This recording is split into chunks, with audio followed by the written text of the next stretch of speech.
memohon kecerdasan pada Allah Subhanahu wa taala untuk dibukakan pintu pemahaman kita. Kita sapa asma Allah dengan kelembutan dan cinta seraya membaca basmalah. Bismillahirrahmanirrahim. Ada satu pertanyaan kecil yang menggelitik bagi saya.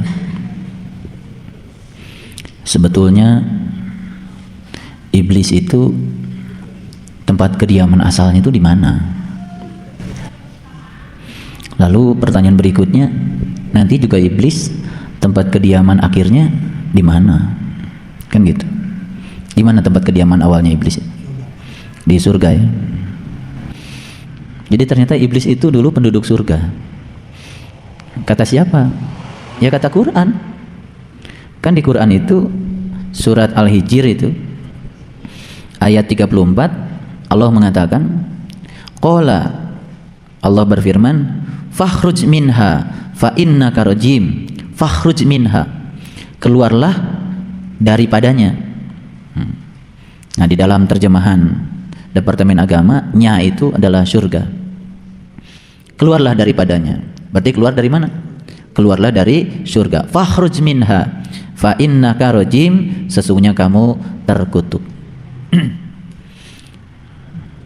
Mungkin kita selama ini kan begitu dengar kata iblis itu yang terpikir oleh kita itu neraka saja kan. Iblis itu pokoknya penduduk neraka gitu kan. Padahal dulu ya, setelah Allah menciptakan manusia dan setelah sempurna penciptaan manusia, itu kan saat itu iblis dan malaikat itu disuruh bersujud kan pada manusia yang telah selesai diciptakan oleh Allah itu. Nah, saat itu malaikat mau kan sujud. Yang tidak mau sujud siapa? Iblis. Gara-gara gak mau sujud, kemudian iblis itu diusir kan oleh Allah. Dari mana itu? Dari surga. Cuman karena ini kan selama ini kita belajar agama itu kan parsial. Begitu dengar kata iblis itu, yang terpikir oleh kita itu adalah makhluk yang begitu luar biasa, jahatnya gitu kan. Kalau dengar kata manusia, oh itu makhluk yang dimuliakan Allah kan gitu. Kalau dengar kata malaikat, oh itu makhluk yang ya tidak pernah berbuat dosa gitu kan, karena tidak punya nafsu katanya malaikat. Betul nggak? Nah, padahal sebetulnya malaikat dan iblis itu include di dalam diri manusia. Ini yang kemudian dipahami secara parsial, dan itu yang kemudian menjadi sangat berbahaya. Kalau kita dengar kata iblis, yang terpikir oleh kita adalah makhluk yang terkutuk, ya kan? Makhluk yang tersesat kan gitu. Sejauh-jauhnya sesat, ya iblis kan gitu. Betul? Oke. Sekarang saya ingin mengajak kita untuk berpikir jernih, tetapi berpikir berdasarkan Quran. Semoga kita terhindar dari pikiran-pikiran kotor, apalagi pikiran-pikiran yang dilandasi oleh hawa nafsu. Saya ingin semuanya membuka dulu Quran surat Ibrahim sebelum saya lanjutkan. Surat Ibrahim itu surat yang ke-14, itu sebelum Quran surat Al-Hijr, ya. Sudah ketemu? Ya, tolong dilihat surat Ibrahim ayat yang ketiga. Saya ingin bacakan dari ayat yang kedua, walaupun tekanannya itu ada di ayat yang ketiga. Tolong dibaca dengan jujur membacanya, dengan hati yang ikhlas, yang tulus, supaya kita mendapatkan hidayah. Ayat yang kedua, ya. Lillahillazi lahu ma fis samawati wa ma fil ardh. Allah lah yang memiliki segala apa yang di langit dan di bumi. Jadi yang di langit dan di bumi kepunyaan siapa? Kepunyaan Allah. Kita ada di mana? Ada di bumi kan? Nah, kalau yang di langit dan yang di bumi kepunyaan Allah, dan kita ada di bumi, berarti kita juga kepunyaan Allah. Kalau kita juga kepunyaan Allah, lalu pantaskah kita merasa memiliki sesuatu yang ada di bumi ini? Tidak pantas kan? Tapi suka nggak merasa memiliki? Suka. Saking merasa memiliki itulah kita kemudian mencintainya, ya kan? Saking mencintai itulah kita sering menderita, terluka ketika sesuatu yang kita cintai harus pergi dari kita. Betul? Itu yang kemudian disebut sebagai keterikatan. Jadi sebetulnya penyebab utama penderitaan manusia itu ya keterikatan itu. Keterikatan itu sebetulnya bukan keadaan cuek, bukan keadaan acuh tak acuh, bukan. Keterikatan itu sebetulnya bisa diartikan kita menjalani hidup dengan serius, mengerjakan apapun dengan serius, tetapi kita tidak pernah memikirkan hasil yang kita kerjakan. Karena keterikatan itu biasanya bukan di proses, keterikatan itu biasanya adanya di hasil akhir, sehingga sering mengganggu proses ketika kita melakukan pekerjaan. Itu sebabnya saya menafsirkan yang namanya kesuksesan itu bukan pada hasil akhir sebetulnya. Kesuksesan itu sebenarnya terletak pada kualitas proses. Jadi seseorang yang telah melakukan suatu proses dengan prosedur yang benar dan prosesnya itu cukup berkualitas, maka sebetulnya dia telah sukses, walaupun pada titik akhir tidak mencapai yang dia ingin, tapi kan mencapai yang Allah ingin. Ya kan? Sebenarnya kesuksesan itu bukan sesuatu yang nyata kalau menurut saya. Kesuksesan itu adalah hayalan dan adanya di pikiran. Yang kenyataan itu ya yang diproses itu. Jadi kualitas proses itulah sebetulnya kesuksesan. Makanya saya sering mengatakan tidak usah selalu berorientasi untuk menjadi orang yang berhasil, tetapi berorientasi untuk menjadi orang yang bernilai. Nah, nilai kita itu adanya di proses. Sama seperti kita memandang kehidupan. Ketika orang ditanya berapa deposito Anda, kemudian dia jawab sekian triliun misalkan. Lalu sebagian orang mengatakan, oh Anda sukses karena telah mengumpulkan sejumlah uang yang begitu besar. Tapi ketika dia ditanya, pernahkah Anda berbagi dengan apa yang Anda dapat? Ternyata dia tidak berbagi, terus saja mengumpulkan. Sebetulnya dalam ukuran spiritual, dia itu sebenarnya tidak sukses. Justru yang sukses itu yang hari ini tidak punya apa-apa, tetapi akibat apa-apa yang Allah berikan padanya telah dibagi oleh dia. Itu sebetulnya keberhasilan hidup. Karena dia telah menjadikan hidup ini begitu bernilai. Makanya kalau kita lihat para nabi, para suci, ya, orang-orang yang telah luhur spiritualnya itu, hampir dikabarkan tidak ada orang yang meninggalkan harta yang berlebihan. Tapi yang dia tinggalkan itu adalah nilai-nilai kehidupan yang luar biasa, yang abadi. Orang yang meninggalkan harta yang banyak itu ya 40 hari juga udah habis. Tapi orang yang menghadiahkan nilai-nilai kehidupan, tengoklah Nabi Muhammad gitu ya. Tengoklah, mohon maaf, saya mengambil contoh yang lain, Bunda Teresa. Tengoklah misalkan yang lain, ya Mahatma Gandhi misalkan. Bagi saya itu orang-orang yang luar biasa. Beliau telah melahirkan statement-statement yang begitu bernilai. Satu kalimat saja yang diluncurkan oleh orang suci begitu menenangkan ketika kita membacanya atau ketika kita mendapatkan kalimat itu. Bukankah itu merupakan suatu nilai? Dan nilai itu ternyata abadi, tidak pernah hancur ya oleh ruang dan waktu. Itu. Oleh karena itu maka sekarang ini tugas kita adalah bukan mengumpulkan berapa banyak yang kita kumpulkan, tetapi bagaimana kita menciptakan nilai-nilai kehidupan yang nilai itu menjadi abadi bagi diri kita dan juga bagi orang lain. Sehingga hidup kita tidak berorientasi pada berapa banyak yang kita kumpulkan, tetapi berapa banyak yang kita bisa bagikan. Berapa banyak yang membuat kita bahagia, bukan, tapi berapa banyak yang bisa membuat orang lain bahagia. Nah, ketika kita mengubah orientasi hidup kita itu, maka kita akan bisa melihat bahwa sesungguhnya nilai kehidupan itu bukan terletak berapa banyak uang dan pemberian Allah yang dibelanjakan untuk membahagiakan diri kita, tetapi berapa banyak yang bisa dibelanjakan untuk membahagiakan orang lain. Bukan berapa kali kita tersenyum, tetapi berapa banyak orang yang bisa disenyumkan dengan tindakan kita. Itu yang dikatakan di dalam hadis, sebaik-baik manusia yang berguna bagi orang lain. Saya sebetulnya tidak bermaksud membahas ayat ini terlalu berlebihan. Kalimat yang pertama ini, kalimat lillahilladzi lahu ma fis samawati wa ma fil ar, ini bukan kalimat yang mau kita bahas pagi ini. Tapi karena kalimat ini muncul, jadi saya membahasnya sedikit. Tapi sebetulnya inti yang saya bahas itu adalah kalimat lanjutannya itu. Di situ ada kata-kata wa wailul lil kafirin. Well itu kan sering diartikan neraka. Betul nggak? Sebenarnya tidak masalah kalau well diterjemahkan neraka. Tetapi ada juga yang menerjemahkan well itu adalah kehinaan, kecelakaan, itu sama saja. Toh kehinaan dan kecelakaan itu pada dasarnya identik dengan neraka.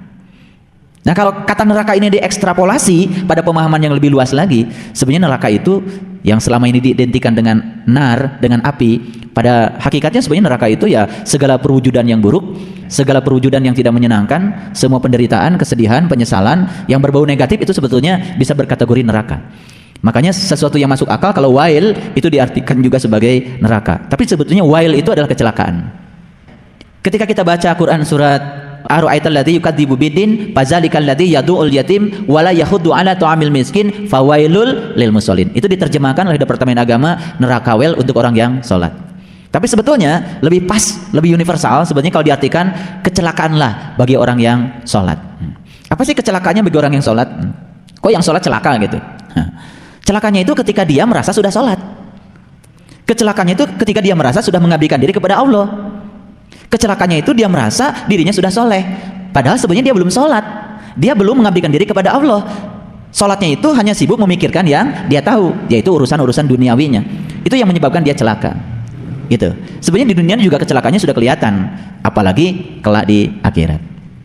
Nah, saya lebih pas, lebih senang mengartikan wa wailul lil kafirin, kecelakaan bagi orang-orang yang tertutup.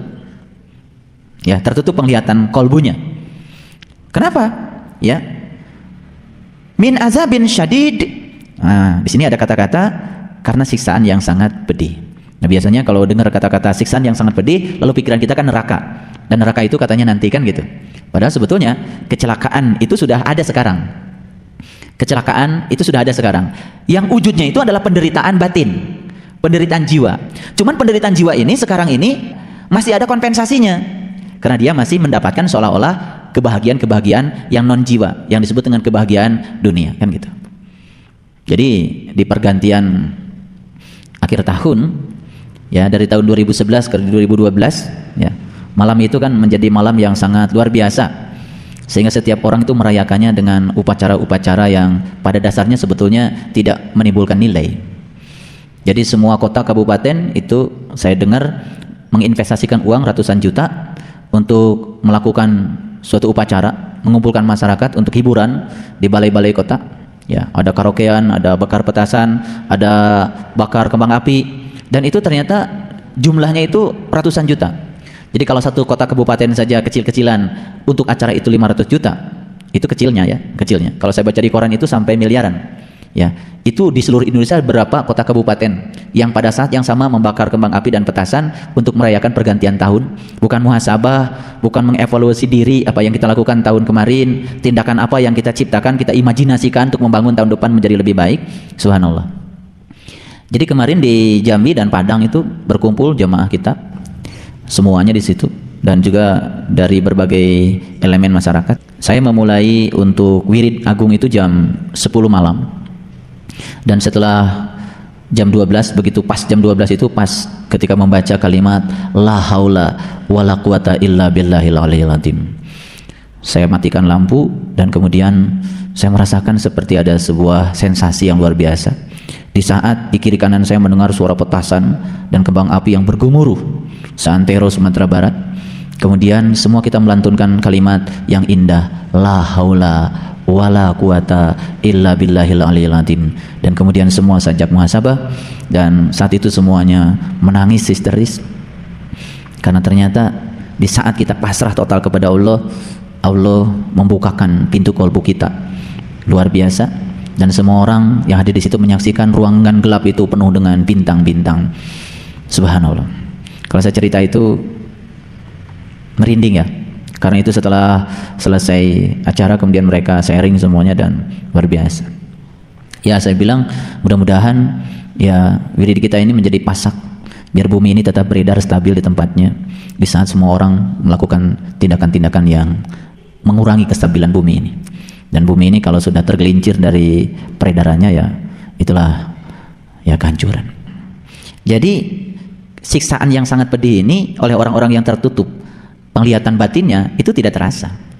Karena gini logikanya, kita kan menjadi tidak nyaman dan tersiksa ketika lampu PLN mati karena kita sudah kenal lampu PLN nyala.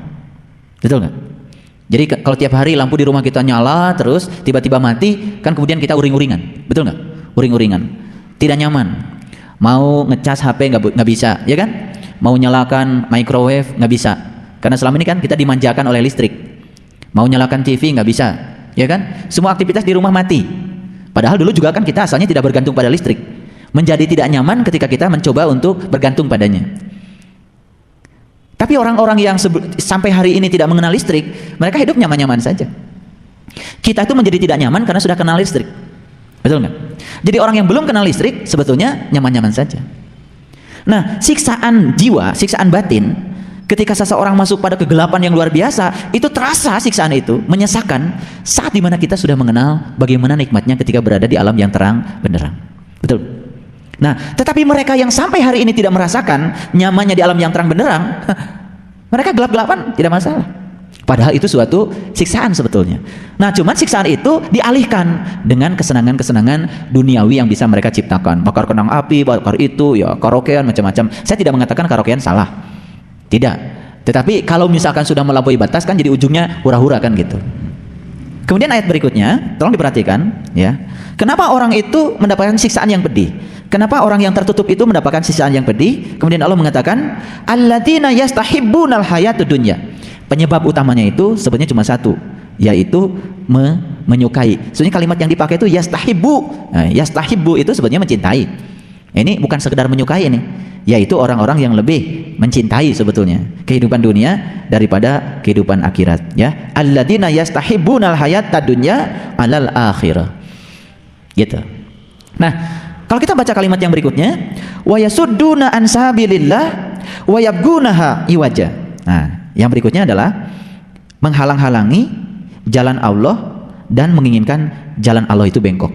Dan yang terakhir, ulaika fi dhalalim ba'id, mereka itu berada dalam kesesatan yang jauh. Dolal itu sesat, ba'id itu artinya jauh. Kan gitu. Ba'id sudah jadi bahasa Sunda kan? Ba'id gitu ya. Bararaid kan gitu. Sudah jadi bahasa Sunda, itu dari bahasa Arab. Bahasa Arab itu ba'id itu artinya jauhnya, jauh banget gitu. Nah, sesat saja sudah bahaya, ini sesatnya itu sejauh-jauhnya sesat. Jadi kalau kira-kira kalau sesat yang dekat tuh kayak gini. Mau ke Miskatul Anwar tapi masih putar-putar di sekitar Bandung. Itu sesat juga sih, cuman mending gitu, udah Bandung. Nah, ini mau ke Miskatul Anwar di Cimahi tapi masih putar-putarnya di ujung pandang kira-kira. Atau masih putar-putarnya di sana di Afrika misalnya. Ini sudah ba'id ini, ba'id. Saya cuma ingin membedakan sesat yang biasa dengan sesat yang ba'id, sesat yang amat jauh. Nah, sekarang kita takar dulu diri kita. Kita takar diri kita. Ternyata di ayat ini dikatakan orang-orang yang mencintai kehidupan dunia lebih daripada kehidupan akhirat, satu, itu saja sudah termasuk sesat yang sejauh-jauhnya sesat. Ya, kalau kita menakar semuanya, ayat ini diterapkan pada kehidupan kita, siapa di dunia yang tidak sesat? Kalau sesat itu salah satu cirinya adalah mencintai kehidupan dunia lebih daripada kehidupan akhirat, siapa di dunia yang tidak sesat? Betul nggak? Ini Quran. Salah satu ciri sesat yang sejauh-jauhnya sesat adalah orang yang mencintai kehidupan dunia melampaui kehidupan akhirat. Saking cintanya pada dunia, selama dia mendapatkan kebahagiaan jasmania, siksaan ruhaniyah yang azabin syadid nggak kerasa.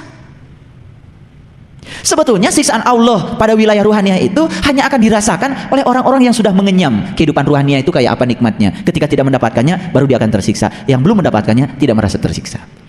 Makanya, ya, ini bedanya antara orang yang tertutup dengan orang yang terbuka. Nah, apa sih maksudnya saya bahas ayat ini? Kan tadi kita sedang bicara setiap ada kata-kata sesat, apalagi sejauh-jauhnya sesat, neraka, macam-macam, selalu dikaitkan dengan iblis kan? Betul nggak? Nah, sekarang saya mau tanya, sebenarnya iblis itu sebenarnya siapa? Dulu pernah di surga kok. Betul nggak? Cuman gara-gara memperkarakan, waktu ditanya sama Allah, kenapa kamu nggak mau nyembah Adam? Iblis bilang, karena Adam diciptakan dari tanah, sedangkan aku diciptakan dari api. Bagi iblis, tanah dan api sesuatu yang berbeda. Menjadi berbeda, karena yang dia lihat itu sesuatu yang bersifat lahir. Nah, kenapa manusia membeda-bedakan satu dengan yang lain? Kenapa? Karena dia masih terjebak di wilayah lahir. Lahir itu beda. Merah dengan kuning beda. Betul nggak? Orang yang pakai baju bagus dengan orang yang pakai baju kurang bagus, bagi dia beda. Yang sepatunya lecak dengan sepatunya perlente, bagi dia beda. Yang badannya tinggi dengan yang rendah, bagi dia beda. Yang badannya putih dengan badannya hitam, bagi dia beda. Selama kita masih ada di wilayah yang bersifat jasmania, yang muncul itu adalah kebiasaan membeda-bedakan. Jadi yang suka membeda-bedakan manusia satu dengan yang lainnya, berarti menurut Quran secara hakikatnya dialah sebetulnya iblis. Nah, kita akan bicara iblis lebih dalam lagi. Karena iblis itu kan sebetulnya di kejadian awalnya itu dia terusir dari surga. Kalau terusir dari surga, sekarang iblis ada di mana? Di luar surga. Betul nggak? Di luar surga. Ya, kalau mau disebut luar surga itu neraka juga boleh. Betul. Yang jelas kalau dia terusir dari surga, kita pasti dan yakin dia sekarang keluar dari surga. Berarti sedang ada di luar surga. Betul nggak? Nah, di luar surga. Kenapa dia keluar dari surga? Karena dia itu masih membeda-bedakan. Jadi sebetulnya kalau kita pakai ayat ini diekstrapolasi pada kehidupan, siapa saja yang dalam kehidupan masih membeda-bedakan, iblis. Dia sholatnya begitu, saya sholatnya begini. Dia sholatnya pakai kunut, saya tidak. Dia tahlil, saya tidak. Yang sibuk di wilayah gitu. Sebetulnya kalau pakai ayat, hakikatnya ya dia. Ini saya bicara lebih jelas lagi nih. Mau saya jelaskan ayatnya. Jadi kalau kita masih sibuk, dia beda dengan saya, mau mencintai orang lain karena beda agama, masih membeda-bedakan satu dengan yang lain karena aspek-aspek lahir, aspek agama, aspek keyakinan, aspek suku, ya kan? Aspek kulit, ya kan? Aspek budaya, aspek kekayaan, aspek ada tidak ada. Ya dunia seperti ini. Kalau kita melihat, ya itu perbedaan. Nah, ketika seseorang sudah sampai pada suatu titik, di mana di titik itu dia mencapai suatu kearifan, kebiasaan membeda-bedakan itu menjadi hilang. Kalau kita lihat nasi tumpeng, dari awal jalannya beda-beda kan? Karena nasi tumpeng itu kan di bagian bawah diameternya besar, makin kecil diameternya, makin kecil diameternya, makin kecil diameternya, sampai suatu saat tak berdiameter lagi, yang namanya titik di puncaknya. Betul nggak? Orang ada yang lewat jalan sini, ada yang lewat jalan sini, ada yang lewat jalan sini, ada yang lewat jalan sini, jalannya lain-lain, masih di bawah banyak jalan. Maka ketika orang lewat jalan sini, kemudian orang bilang, kamu kok lewat jalan situ, nggak lewat jalan saya? Dia lupa, padahal sebenarnya tujuannya itu titik yang di atas. Betul nggak? Ketika sampai di satu titik, semua jalan itu akan bertemu di situ. Jadi kalau pakai garis ini, garis ini, garis ini, garis ini, garis ini, kalau pakai garis, semua akan ketemu di satu titik. Nah, perpotongan dari semua jalan, itulah titik. Ketika sampai di titik itu, kemudian, kamu ada di sini, kamu ketemu saya, gitu kan? Ya. Kok bisa ya itu jalannya lain-lain, akhirnya ketemunya di titik yang sama. Jadi sebetulnya kita tidak perlu usil dengan pilihan orang lain, ya kan? Tidak usah usil, karena apa? Sepanjang mereka juga menuju pada titik yang sama. Titik yang sama itu yang di dalam Quran surat An-Nas dikatakan kul a'udzu birabbin nas, aku berlindung pada Tuhannya manusia. Ternyata Tuhan lu dengan Tuhan gue sama ya.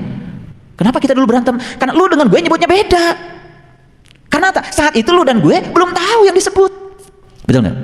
Yang ini menyebutnya Allah, yang ini menyebutnya Tuhan Bapa, yang ini menyebutnya Sang Hyang Widiwasa. Beda nggak tulisannya? Beda. Nyebut-nyebutnya beda nggak? Beda. Tapi kalau kita jujur, yang disebut oleh mereka kapan bisa sama? Kalau semua mereka sudah tahu yang disebut, ternyata yang disebut itu cuma satu. Nah sekarang itu menjadi berantem karena apa? Karena kita masih belum tahu bahwa yang disebut itu sebetulnya sama. Orang Sunda nyebatna cai, orang Inggris nyebatnya water, orang Jawa nyebatnya banyu, orang Padang nyebutnya aye. Makanya kalau di Padang itu kalau pergi ke laut, mau kemana kamu? Ambo, mau lihat aye gilo. Aye gilo tuh itu gelombang. Kalau bahasa Padangnya itu cai gelo. Ya, jadi kalau di Padang itu kan hampir semua kota itu di pesisir. Seperti kota Padang itu kan di pinggir pantai. Nah yang tidak di pesisir itu ya sana Bukit Tinggi, sana Sawalunto, Solo, kota Solo itu di tengah. Nah orang-orang yang di tengah itu yang belum pernah lihat air, ya itu kalau liburan besar itu mereka bilang kemana? Ya, kama itu mau kemana? Ya Ambo lihat air gilo.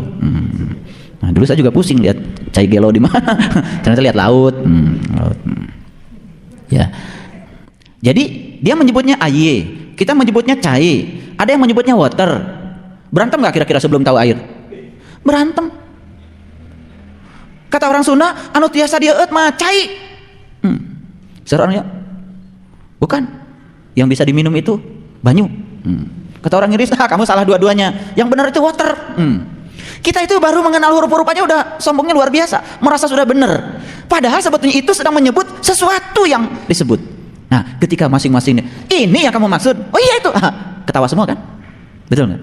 Jadi sebetulnya perbedaan itu terjadi karena apa? Karena dia masih tertutup untuk melihat yang disebut. Karena iblis itu kenapa nggak mau sujud? Karena dia masih melihat sesuatu dari aspek luar, beda dengan malaikat. Ketika malaikat disuruh sujud, ya sujud saja. Karena yang dilihat bukan Adam lagi, yang dilihat hakikat Adam. Karena malaikat sadar.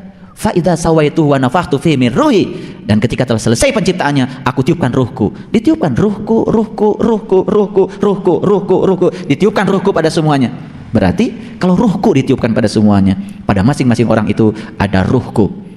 Kalau ada ruhku pada masing-masing orang, apa haknya kita menghinakan orang lain? Karena pada dasarnya kita ini sama. Sebenarnya di situ akan ketemu titiknya. Nah, sudah ketemu titiknya akan muncul kearifan, ya. Akibatnya orang akan sibuk untuk menata dirinya ke dalam, ya, dan tidak sibuk lagi menata dirinya keluar. Baik. Nah, ini dulu. Salah satu ciri orang yang sesat sejauh-jauhnya sesat apa tadi? Orang yang mencintai dunia, yang melampaui cintanya pada akhirat. Kalau kita mau jujur, kita aja nggak usah ngomongin orang, ya. Kita cinta mana pada dunia dan akhirat? Coba, duit kita banyakkan dunia, banyakkan akhirat. Nah, waktu kita banyakkan dunia dan akhirat. Pikiran kita banyak dunia dan akhirat. Nah, ini. Salah satu ciri orang kafir itu mencintai dunia daripada akhirat. Lah bagaimana dia cinta akhirat? Akhiratnya aja belum tahu, ya kan? Lah akhirat yang mau dicintainya belum tahu. Wajar kan kalau dia cinta dunia, tahunya cuma dunia? Kata Quran ini kafir. Itulah sesat yang sejauh-jauhnya sesat.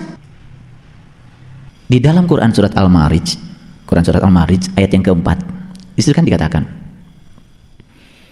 malaikat dan ruh. Di situ dikatakan malaikat dan ruh. Ya. Jadi ketika seseorang itu menggunakan malaikat, malak, tekad untuk mendorong ruhnya keluar dari dunia ini, dia akan masuk pada suatu alam yang hitungannya di situ, satu hari di situ itu sama dengan 50.000 tahun di dunia. Oke, ini saya kasih hitungannya. Berapa sih usia kita? Taruhlah usia kita 60 tahun atau 100 tahun lah, 100 tahun ya, Pendra 100 tahun. Kayaknya nyampe kalau Pendra 100 tahun. 100 tahun kali 365 hari berapa? 100 tahun kali 365 hari berapa? 365. Kan 1 tahun itu 365 hari. Betul nggak? Nah, sekarang kita hitung 1 tahun, 100 tahun misalnya usia kita, ya kan? 100 tahun itu berarti 100 kali 365 hari berapa? 36.500 hari. Jadi tolong dicatat, kalau kita itu punya umur 100 tahun, kita hidup di dunia itu berarti 36.500 hari. Catat, Penda catat. 36.500 hari. Saya hitung saja sekarang, dibulatkan. Jadi 40.000 lah. Supaya nggak repot ngitungnya. Dikasih bonus lagi. Ya 100 tahun lebih lah. 40.000 hari. Jadi kalau kita punya umur 100 tahun lebih itu, hidup kita di dunia itu berapa? 40.000 hari. 40.000 hari. Nah, Allah mengenalkan kepada kita, kalau kita bisa mendorong ruh kita dengan malak, mendorong ruh kita dengan malak ke suatu alam yang tidak pantas disebut alam, ya tidak pantas disebut alam, maka hitungannya di sana itu satu hari itu sama dengan 50.000 tahun. Jadi kalau kita ingin menyeimbangkan kehidupan di dunia ini dengan kehidupan di akhirat, berarti kita paling tidak harus memasuki alam itu satu hari saja. Ini berita gembira tahun baru ini. Saya mau kasih matematika. Satu hari saja masuk sana. Karena satu hari di sana sama dengan 50.000 tahun di sini. Jadi tadi kalau kita ngitung umur kita 100 tahun lebih, kita tuh 40.000 hari saja. Sedangkan Allah mengatakan 50.000 tahun bukan hari. Kalau kita punya umur 100 tahun saja, itu hanya hidup di dunia ini adalah 40.000 hari bukan tahun. Betul nggak? Tapi kalau kita bisa sehari saja di sana sehari saja, nggak usah lama-lama, itu sudah sama dengan 50.000 tahun. Nah sekarang saya mau kasih contoh. Kalau begitu 50.000 tahun, ya 50.000 tahun dibagi dengan 40.000 hari, berapa tahun? Tahun dengan hari, berarti harinya harus dikonversi dulu ke tahun. Tahunnya kan 100, betul nggak? 50.000 dibagi 100 berapa? 5.000. Jadi kalau kita sehari saja di sana, di alam sana, itu sudah sama dengan 5.000 kali